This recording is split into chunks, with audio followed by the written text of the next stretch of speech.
ჩამთვარე ვიცით რომ ეს არის არაცნობიერი კომპლექსებში და თუმცა კიდევ უფრო ღრმად ჩავალთ, ხო, ის კარმულ ასტროლოგიაში რო გავდივართ, იქიდან უკვე მოდის ღრმა შეგრძნებები, მძაფრი გადაუმუშავებელი ემოციები, რომელიც ჩაიწერა აურის დონეზე, ხო?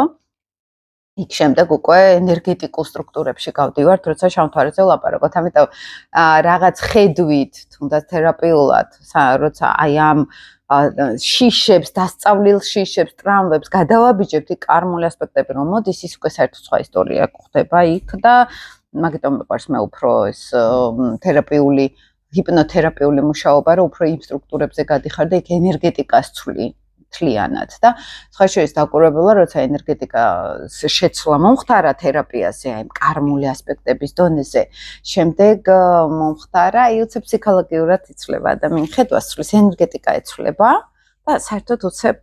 7 არის აი მე როცა თერაპიულად მუშაობ ადამიანებთან ხო აი მაგ რაც მაგ 10 წლის წინ გავლილი და პერიოდულად უკავდიოდი აი ამ მეს დაბრუნება ხდება, ამ მესთან დაბრუნება ხდება, ნამდვილ მესთან, რომელიც თითქოს აი სხეულის საკუთარი სხეულის და საკუთარი სულის დაბრუნების ტოლფასი არის ხოლმე და მე ეს შავი მთვარის ენერგია ხდება არა როგორც დამანგრეველი პირიქით, როგორც რესურსი.